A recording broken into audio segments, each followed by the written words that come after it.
참 살아가면서 참 별별 일들을 다 당하고 있습니다. 개인적으로도 참 예상하지 못한 일들이 참 많이 일어나고, 사업장에서도 그렇고 또 이 나라도 그러고 전 세계도 그러고, 지금까지도 놀랍고 두려운 일들이 많이 있었지만 앞으로는 더 많이 생길 겁니다. 참 이런 일까지 있을 수 있을까 하는 일도 앞으로는 정말 일어날 것입니다. 그래서 우리의 인생을 거친 바다를 이렇게 바다를 항해하는 그러한 배로 표현합니다. 정말 이렇게 바다처럼 위험한 곳이 없지 않습니까? 바다에서 아무리 큰 배도 풍랑을 만나게 되면 정말 이렇게 이 낙엽처럼 막 흔들리는 것입니다. 그래서 배는 이 항구를 참 좋아합니다. 그리고 항구에서 출발해서 반드시 항구로 돌아오게 되어 있습니다. 그러지 못한 배는 다 이렇게 난파된 배라고 볼 수밖에 없습니다. 우리에게 있어서 항구와 같은 분은 바로 하나님이신 줄 믿습니다. 우리가 하나님에서부터 시작을 해서 이 험한 세상을 이렇게 다니다가 결국은 우리가 다시 하나님께로 돌아오는 것이고, 또 우리가 이 험한 세상에 살 동안에 어려운 일을 막 당하면 우리는 하나님께로 가서 속히 피하는 것입니다.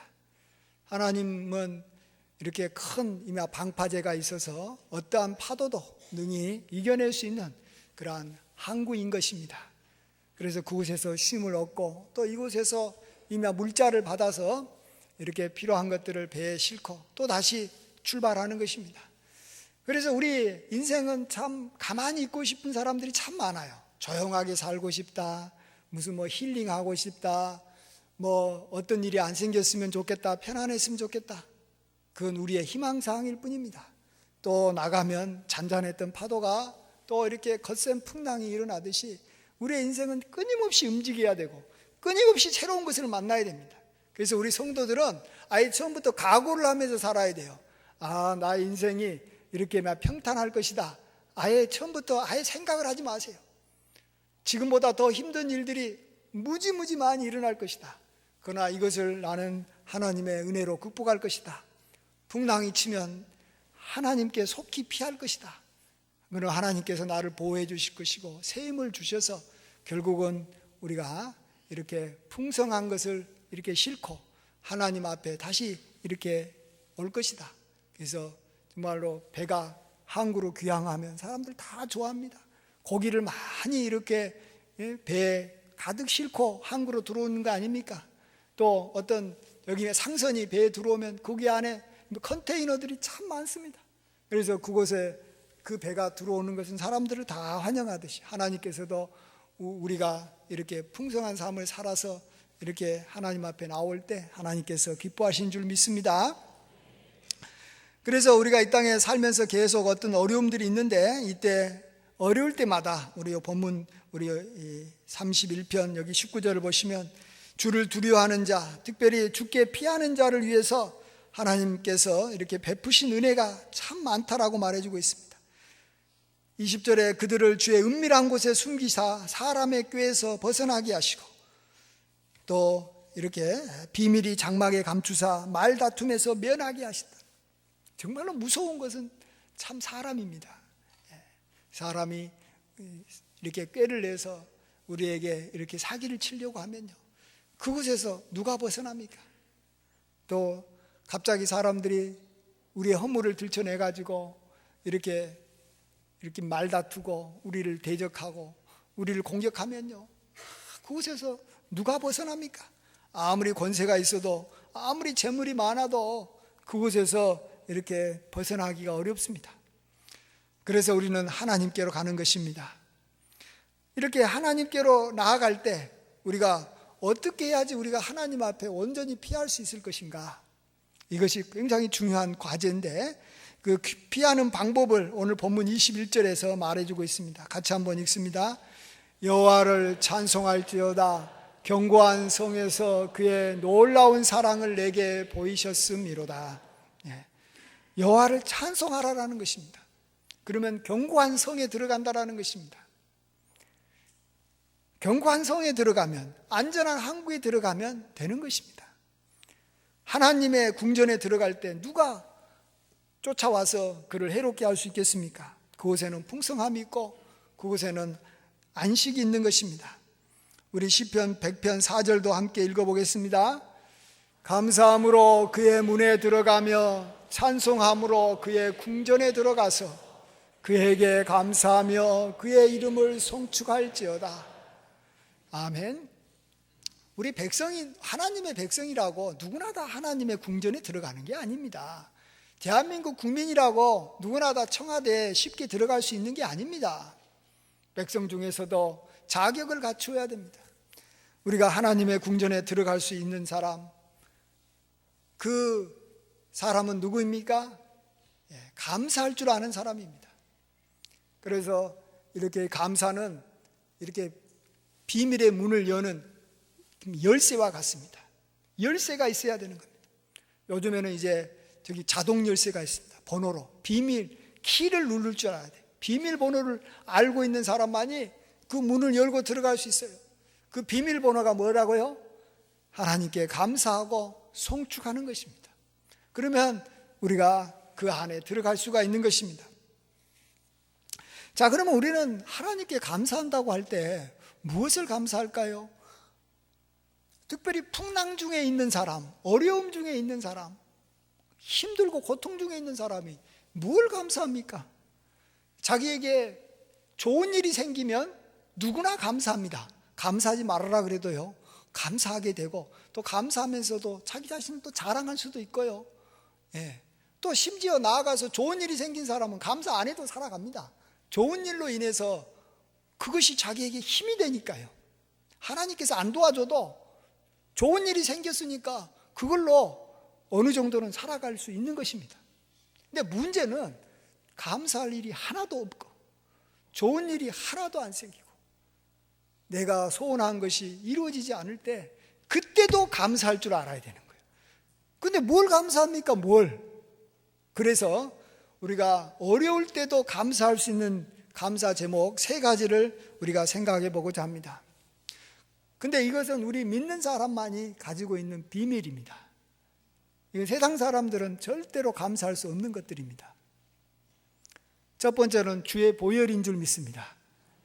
우리 주의 보혈, 주의 보혈, 그걸로 우리가 하나님의 백성이 되지 않았습니까? 주의 보혈을, 하나님께서 그 아들을 우리 죄를 위해서 십자가에 피 흘리게 하심으로 우리가 그 보혈을 믿고 우리는 핏값으로 하나님에게 이렇게 이미 팔렸습니다. 하나님께서는 그 핏값으로 우리를 사셨습니다. 그래서 우리가 하나님의 백성이 된 게 아닙니까? 그래서 죄와 마귀와 어둠의 권세에서 우리가 하나님의 나라로 옮기게 된 줄 믿습니다. 그리고 또한 주의 보혈은 우리에게 늘 감사가 되는 것은 우리가 이 땅에 살면서 정말로 죄 지었을 때, 그래서 정말로 우리 대적 마귀가 우리를 하나님 앞에 참소하고 정말로 우리에게 벌을 내리라고 할 때 우리가 죄 지었기 때문에 할 말이 없는 거예요. 이럴 때마다 우리는 주의 보혈을 붙잡고 하나님께 나아가서 자백을 하고 용서를 구하면 하나님께서 그 보혈을 인해서 그 아들의 피에 의해서 우리 죄를 사해 주시는 것입니다. 구약시대 하나님의 백성들, 아브라함의 후손들이 다 하나님의 백성들이었는데 그들이 어떻게 죄 사함을 받았습니까? 죄가 생각날 때마다 그들은 짐승을 데리고 가서 제사장 앞에서 그 피를 흘려서 그의 피로 그들은 죄 사함을 받습니다. 피 흘림이 없이는 죄 사함이 없기 때문에. 근데 지금은 우리가 그러한 짐승의 피를 가져갈 필요도 없습니다. 짐승의 피값이 얼마나 비쌉니까? 사실은 양 한 마리 값이 얼마입니까? 소 한 마리 값이 얼마입니까? 요즘으로 말하면 소 한 마리는 거의 자동차 한 대 값이라고 볼 수 있습니다. 더 나갈 수도 있습니다. 근데 우리는 그런 대가를 지불하지 않아도 우리가 주님 앞에 나아가서 진실되게 우리가 우리 죄를 자백하면 주님께서는 주의 피를 보시고 우리를 죄 사해 주시는 것입니다. 그래서 우리는 주의 보혈을 그래서 늘 찬미하는 것입니다. 이때 우리가 한 가지 주의할 것이 있습니다. 구원파는요, 이 예수님을 그 보혈을 믿어서 구원받은 것, 즉 지옥에 떨어지지 않고 천국 가는 것과 이 땅에서 우리가 죄를 지었을 때 용서받는 것을 한꺼번에 동시에 그것을 이렇게 주의 보혈로 해결하려고 합니다. 그렇지 않습니다. 이 주의 보혈을 우리는 나누어서 생각해야 됩니다. 첫 번째, 같은 주의 보혈이지만 그 주의 보혈로 내가 믿어서, 나를 위해서 주님께서 죽으셨음을 믿어서 내가 구원받는 것입니다. 내가 용서받고 지옥 가지 않고 천국 가는 것입니다. 그리고 이제 하나님의 백성이 된 다음에는 또다시 주의 보혈을 붙잡는 것입니다. 그때는 내가 자백할 때만이 주의 보혈이 효력을 발휘하는 것입니다. 내가 자백하지 않으면 늘 죄는 내 속에 남아있는 것이고 나는 그 죄로 말미암아 고통을 당할 수밖에 없고 하나님의 심판을 받는 것입니다. 내가 예수님 믿었을 때 내가 이렇게 죄 사함 받았던 주의 보혈이 그냥 내가 죄 지어도 자동적으로 나에게 임하는 게 아닙니다. 그래서 주의 보혈은 구원받을 때 우리에게 효능을 발휘했던 주의 보혈과 또 하나님의 백성이 된 다음에 우리가 죄 지었을 때 그 효능을 발휘하는 주의 보혈로 우리가 나누어서 생각을 해봐야 됩니다. 어쨌든 간에 주의 보혈은 우리로 하여금 죄에서 자유케 만들고 정말로 능력이 참 많습니다. 그것을 하나님께서 그 아들의 정말로 핏값으로 우리에게 거저 주신 귀한 은혜인 것입니다. 그래서 우리는 주의 보혈, 능력이 많은 주의 보혈, 실질적으로 우리에게 실제 도움이 되고 영원한 우리의 정말 여기 속죄 제사가 가능하게 만들었던 이 주의 보혈을 인해서 우리는 아버지 하나님 앞에 감사드리는 것입니다. 하나님께서 우리를 위해서 그 아들을 십자가에 피 흘려 죽게 하셨지 않습니까? 그래서 우리는 내가 이 땅에서 어려운 일이 많아도 고통스러워도 우리 믿는 사람들만큼은 주의 보혈로 우리가 구원받았지 않습니까? 그리고 또 주의 보혈이 내가 자백할 때마다 나의 죄를 용서해 주니까 우리는 주의 보혈을 인해서 아버지 하나님 앞에 감사와 찬송을 돌려야 될 줄 믿습니다. 아멘. 그 다음에 두 번째로 우리가 어려울 때도 우리가 계속해서 송축하고 감사할 제목은 주의 인자하심입니다. 구약에서는 이걸 굉장히 많이 이야기합니다. 할렐루야, 여호와께 감사하라. 그는 선하시며 인자하심이 영원함이로다. 왜 주의 인자하심을 우리가 감사해야 될까요? 뭔데 주의 인자하심 그러면 굉장히 막연하지 않아요? 주님께서 나를 인자하게 대한다라는 거예요. 불쌍히 대한다는 거예요. 근데 왜 그게 감사가 될까요? 여러분, 우리가 이 땅에 살아가면서요, 정말로 우리가 감사해야 될 것이 하나 있는데, 다른 것은 몰라도 우리는 어머니의 사랑, 끝까지 자기 자식에 대해서 긍휼한 마음을 품고 있는 어머니의 사랑에 대해서만큼은 우리가 감사해야 되는 것입니다. 그래서 죄 지어서 감옥 들어갔을 때 사람들은 다 떠납니다. 다 손가락질합니다. 심지어 자기 아내도 버립니다. 누구도 자기에 대해서 불쌍히 여기지 않습니다. 너가 잘못했기 때문에 그런 거 아니냐. 그렇지만은 그때도 자기 어머니만큼은 나에 대해서는 그렇지 않을 것이다라는 것을 모든 자식은 믿습니다.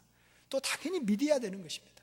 그리고 실질적으로도 모든 어머니는 자기 자녀들을 그렇게 인자하게 대하는 것입니다. 그렇지 않는 어머니는 한 사람도 없는 것입니다. 근데 그 하나님께서 바로 그 어머니의 마음으로 우리를 긍휼히 여겨주신다는 것입니다.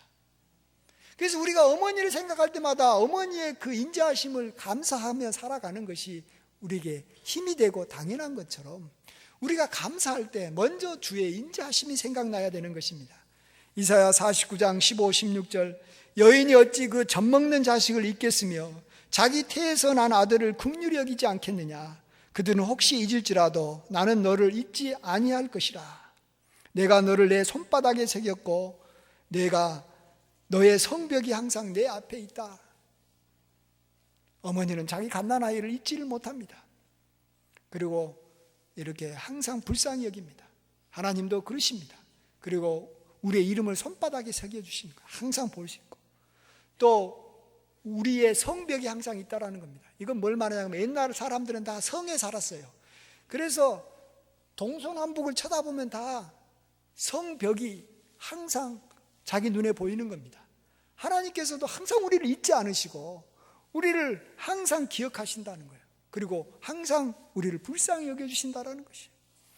그래서 우리는 힘들고 어려울 때일수록 더욱더 주의 인자하심을 찬양하게 되는 것입니다.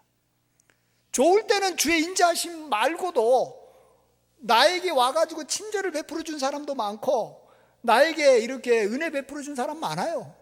그러나 여러분 풍랑 만나고 다 망가지고 정말로 아무것도 아닐 때, 어머니 외에는 나를 불쌍히 여겨줄 자가 없을 때, 당연히 하나님 외에는 우리를 불쌍히 여겨줄 자가 없기 때문에 우리는 어려울 때일수록 더욱더 주의 인자하심을 인해서 우리가 하나님께 감사해야 되는 줄 믿습니다. 그 다음에 우리가 마지막 세 번째로 우리가 어려울 때도 감사할 수 있는 게 뭐냐 그러면, 그것은 우리의 모든 환난에서 우리를 구원하실 하나님입니다.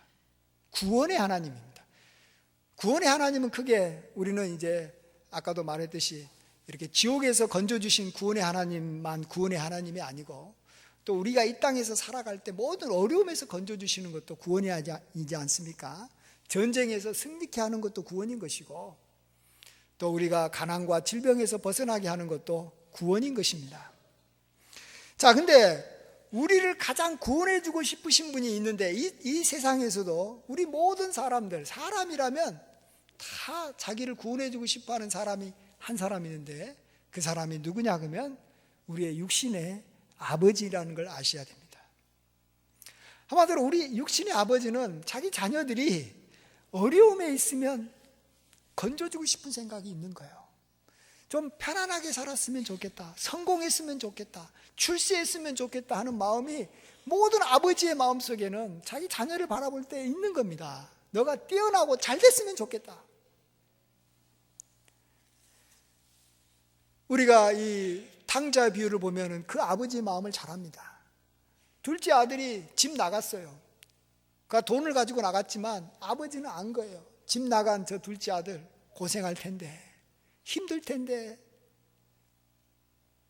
얼마나 마음이 아팠던지 계속 아들 오기를 기다리고 있지 않습니까? 그러다가 아들이 멀리서 오는 것까지를 다 보고 있었어요. 그 다음에 그 집에서 잔치가 일어납니다. 송아지를 잡습니다. 왜 그런지 아세요? 자기가 그동안에 아들에 대해서 참 갖고 있었던 짐이 이제 내려지니까 자기가 기쁜 거예요. 자기가 너무 기쁜 거예요. 그래서 그 기쁨을 잔치로 표현한 겁니다. 우리 아버지가 그런 마음을 갖고 있습니다. 우리 육신의 아버지는. 마찬가지로 우리 하나님도 우리 아버지시기 때문에 우리가 어려움과 환난 중에 있을 때 어떻게 해서든지 우리가 벗어나기를 원합니다. 그리고 우리 아버지 하나님은 이것을 벗어나게 해줄 수 있는 실질적인 권한과 능력도 있다라는 거예요. 안 그렇습니까? 하나님은 많은 재물이 있고요, 많은 권세가 있고요. 그래서 건져주신다는 겁니다. 언제요? 하나님의 때에 근데 건져주십니다. 하나님의 때가 언제입니까? 우리 자신이 겸손해질 때, 우리가 높아지고 우리가 권세가 있었을 때도 그것으로 인해서 이렇게 하나님 버리지 않고 그것을 섬기지 않고 하나님께 영광 돌릴 수 있을 만큼 우리가 준비가 되기만 한다면 하나님께서는 반드시 때가 되면 우리를 높여주시는 분이신 것입니다. 환난에서 벗어나게 해주시는 분이신 것입니다. 그래서 우리가 환난 때일수록 나를 마침내 도우셔서 나로 하여금 존귀한 자가 해주실 그 하나님, 구원의 아버지 하나님을 우리가 찬양해야 되는 것입니다. 하나님께서는 이것을 우리 믿음의 조상 아브라함과 그의 후손들에게 대대로 보여줬습니다. 아브라함을 보십시오. 그가 처음에 갈 바를 알지 못하고 그의 고향을 떠났지만 결국 하나님께서는 그를 가나안으로 인도하시고 아브라함을 창대케 해주시지 않습니까? 그의 아들 이삭을 보십시오. 참으로 하나님께서 그 아들에게 그 아들 이삭이 땅에서 농사하자 그해 100배나 얻게 하시고 여호와께서 복을 주심으로 그가 창대하고 왕성하여 마침내 거부가 되고 양과 소가 떼를 이루고 종이 심히 많아졌습니다. 야곱 어떻습니까? 우리 야곱 창세기 32장 9절에서 10절 한번 읽어보겠습니다. 야곱이 또 이르되 내 조부 아브라함의 하나님, 내 아버지 이삭의 하나님 여호와여, 주께서 전에 내게 명하시기를 내 고향 내 족속에게로 돌아가라, 내가 내게 은혜를 베풀리라 하셨나이다. 나는 주께서 주의 종에게 베푸신 모든 은총과 모든 진실하심을 조금도 감당할 수 없사오나 내가 내 지팡이만 가지고 이 요단을 건넜더니 지금은 2때나 이루었나이다. 하나님은 그러신 분이에요. 그리고 또 이 야곱의 아들 요셉을 어떻습니까? 하나님께서 그를 이렇게 곤란해서 감옥에서 건지셔서 나중에는 바로의 아버지로 삼으시고 그 온 집의 주인으로 삼고 애굽의 온 통치자로 하나님께서 요셉을 결국은 높이 세워주신 것입니다. 우리도 그리스도 안에서 아브라함의 후손이요 약속대로 그 유업을 이을 자인 것입니다. 그래서 우리에게는 하나님께서는 지금 당하는 모든 환난들을 이렇게 다 합력해서 선이 되게 하시고 나중에는 결국 우리를 구원해 주시는 것입니다. 그리고 우리는 결국 하늘나라에 가서 이 구원의 하나님을 찬양합니다. 여기에는 이 구원이라는 것은 우리가 지옥에서 건지는 구원뿐만 아니라 모든 그 어려움에서 모든 것에서 다 건지신 아버지 하나님을 구원을 말한다고 생각합니다. 우리 요한계시록 7장 9절에서 10절 같이 한 목소리로 있습니다. 이 일 후에 내가 보니 각 나라와 족속과 백성과 방언에서 아무도 능히 셀 수 없는 큰 무리가 나와 흰옷을 입고 손에 종려가지를 들고 보좌 앞과 어린 양 앞에 서서 큰 소리로 외쳐 이르되 구원하심이 보좌에 앉으신 우리 하나님과 어린 양에게 있도다 하니 아멘. 그렇습니다. 이렇게 우리가 좋은 일이 있을 때는 좋은 일로 인해서 하나님께 감사해야 되지만 우리에게 불행한 일이 있고 힘들고 어려워도 우리 믿는 사람에게는 우리만이 아는 감사 제목이 있기 때문에 우리는 늘 감사함으로 하나님의 궁전에 들어가서 우리가 쉴 수 있고 풍성함을 누릴 수 있는 줄 믿습니다. 우리가 이 시간에는 잠깐 이번에 우리나라가 요즘에 최순실 사태 때문에 좀 시끄러워서 이걸 한번 좀 생각을 해보고 여러분에게 좀 우리가 배울 수 있는 시간을 좀 가져야 될 것 같아요. 이건 우리들에게 굉장히 좋은 기회입니다. 우리가 피부로 실감하면서 배울 수 있는 좋은 학습의 기회입니다. 그래서 우리가 개인적으로도 성장할 수도 있고 우리나라 한 나라의 백성으로서 우리의 자세를 우리가 또 배울 수도 있고 또 나아가서 우리가 신앙인으로서 그렇게 이단을 어떻게 봐야 될 것인가 이런 것도 우리가 배우는 좋은 계기로 삼아야 됩니다. 정말로 좋은 기회입니다. 그래서 한 3가지 측면에서 좀 제가 여러분과 좀 나누고 싶은데 첫 번째로 개인 측면에서는 오늘 드렸던 설교 내용이 바로 이런 겁니다. 박근혜 대통령 보시면 참 불쌍한 여인입니다. 그의 아버지와 그의 어머니가 정말 나라 때문에 그 아버지와 어머니가 총탄해서 어쨌든 간에 공무 중에 이렇게 죽임을 당한 그것을 직접 목도한 하나의 비운의 여인인 것입니다. 네, 이런 일은요 우리 박근혜 대통령에게만 임하는 게 아닙니다. 우리 모두에게도 다 임하는 것입니다. 종류만 다를 뿐이지. 그럴 때 어떻게 해야 되냐라는 거죠. 풍랑칠 때 어떻게 해야 되는 것이죠. 우리는 알고 있다라는 거, 우리 믿는 사람은 알고 있다라는 것이에요. 하나님께 나아간다라는 거예요. 하나님께 감사함으로 하나님께 나아간다. 감사함으로 하나님께 나아간다는 걸 좀 구체적으로 말하면 교회에 나간다는 거예요. 교회. 그리고 주의 종을 의지한다라는 거예요. 그러면 다 해결되는 거예요. 그렇지 않으면 우리가 당한 풍랑으로 인해서 우리의 몸과 마음은 다 망가지는 것이고 온갖 부끄러움과 수치를 당할 수밖에 없는 겁니다. 이건 한 개인은 다 똑같습니다. 우리가 이걸 통해서 저런 길로 가면 안 되는구나. 정말로 풍랑치고 어려울 때 그냥 간사한 말로 자기를 이렇게 위로한 척 다가와가지고 인간적으로 자기를 이렇게 미혹하는 사람을 우리는 단호하게 떨쳐버려요. 사람을 의지하면 안 되는 겁니다. 정말로 전능한 하나님, 끝까지 인자하신 하나님, 우리를 구원해 주실 하나님, 주의 보혈 의지해서 우리가 이러한 풍랑을 넘어가야 되겠다 하는 것을 우리가 꼭 배우는 계기가 되기를 바랍니다. 두 번째로 이번에 이 최순실 사태를 통해서 우리나라, 특별히 선진국가의 백성으로서 우리의 어떠한 자세를 취해야 될 것인가를 우리 이 기회에 좀 배워야 됩니다. 우리나라 최고 지도자가 힘이 하나도 없어져 버렸습니다. 이것은 다른 말로 하면 배의 이 선장이 제 기능을 발휘하지 못하게 된 것입니다. 정말로 이 배가 어디로 갈지 방향을 못 잡고 있습니다. 이걸 보고 우리 주변에 있는 우리나라 경쟁하고 있는 경제적인 이 전쟁 중에 있고, 또 북한하고는 무력 전쟁 중에 있는 저 북한, 또 일본과의 치열한 싸움에 있는 그 나라들의 우리나라를 보고 어떻게 보고 있는지 생각해야 됩니다. 그들은 굉장히 기뻐하고 있습니다. 이야, 잘됐다.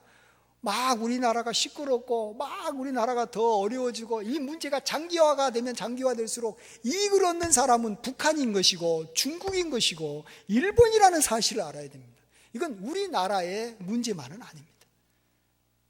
정말로 우리는 그래서 어려움이 있다라는 것입니다. 그리고 우리나라는 아직 선진국은 아닙니다. 경제적으로는 선진국인지 몰라도 국민의 자세, 국민의 태도를 보면 아직 선진국으로서의 한 번도 우리 국민은 선진국적인 모습을 띄워본 적이 없습니다. 왜? 선진국이 한 번도 선진국의 시민으로 살아본 적이 없었기 때문에.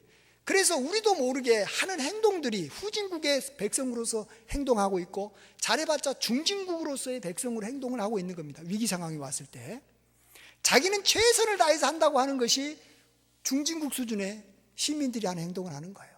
그래서 우리는 이런 위기 상황이 왔을 때 선진국 국민들이 어떻게 행동했는가를 보고 배워야 됩니다. 그리고 그대로 이해가 안 돼도 따라해야 되는 거예요. 그래야지 선진국 시민이 되는 거예요. 예를 들어서 미국은 2001년 9.12 사태가 일어나서 110층짜리 세계무역센터 2동이 그냥 비행기 추락으로 인해서 완전히 사라졌습니다. 그러면서 그때 죽은 사람만 2,977명입니다. 부상당한 사람은 수를 헤아릴 수 없고요. 그럴 때 미국 국민들이 어떻게 행동했습니까? 그것을 우리가 보고 본받아야 되는 겁니다. 일본은 어땠습니까? 일본은 선진국입니다. 2011년 동일본 지진으로 15,878명이 사망했습니다. 그리고 우리가 잘 아는 대로 후쿠시마 원자력 발전소가 폭발해가지고요, 지금도 이재민들이 영영 고향으로 못 돌아갑니다.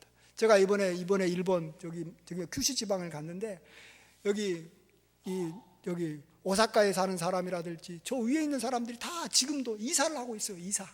그래도 그들은 그들이 어떻게 행동하고 있습니까? 자기들이 경제적인 피해를 보고 있어도 그들이 어떻게 행동하고 있습니까? 일본 사람들이.